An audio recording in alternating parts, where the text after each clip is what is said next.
Outlaw Run, located at Silver Dollar City in Branson, Missouri, is a phenomenal coaster and my personal favorite ever. Everything from the pacing to the theming is just amazing. Find out more in this review. Outlaw Run opened to the public on March 15, 2023. It was built by RMC, or Rocky Mountain Construction, as their first wooden roller coaster ever.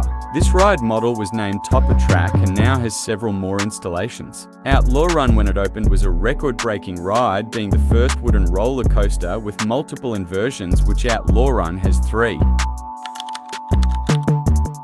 Outlaw Run is located at the back of the park with barely any signs really pointing to it. This makes Outlaw Run hard to get to, which means Outlaw Run normally has a short line.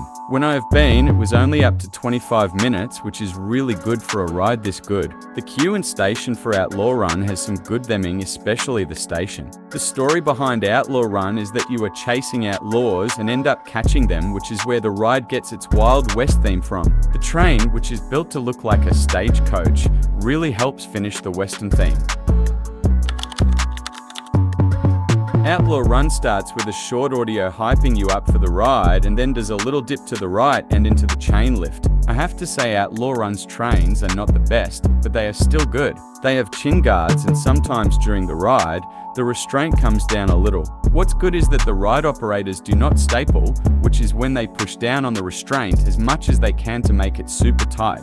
You climb up a 107-foot chain lift and get an incredible view of the mountains, followed by a dip and then down the 162 feet first drop at 81 degrees. This drop is insane, especially in the back. You get some of the strongest ejector air time combined with the lap bars that are great with forces. Outlaw Run is a terrain coaster, meaning it's not on a flat spot of land, which makes the 162 feet drop possible even with the 107-foot lift hill.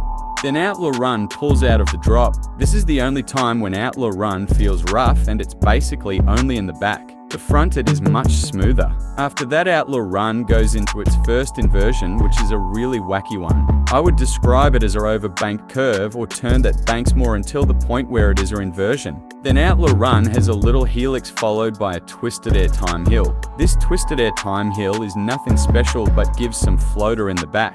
This is followed by a normal airtime hill, which gives slightly stronger airtime. Then another wacky element which is like a bank turn but then flattens out into a drop. Because of the elevation change from the start of the element to the end is so massive it's basically a drop. This elevation change surprised me the first time I rode because you aren't expecting it nor can you see it and it just comes out of nowhere.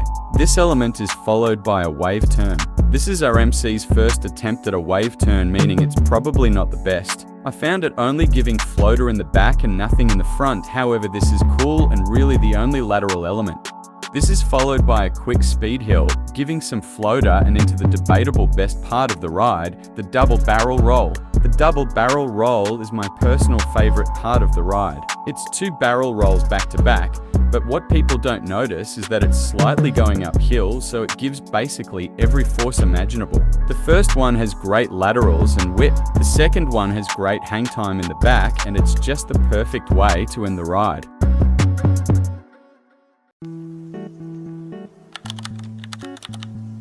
Unfortunately, no roller coaster is perfect. Outlaw Run suffers from 2 main things: roughness and length. Despite being one of the most intense roller coasters out there, Outlaw Run's prime ride time is roughly 35 seconds, which is terrible. Me personally, I didn't think it was too short, but that is not the case for some people. There are some good things that come out of this, like the pacing, but for the most part, this isn't very good. The other problem is the roughness. Roughness on a wooden roller coaster is to be expected, but there are a few spots, mainly the bottom of the first drop, that can be painful and sometimes bring your lap bar down. Even though Outlaw Run has these problems, it's still a great coaster.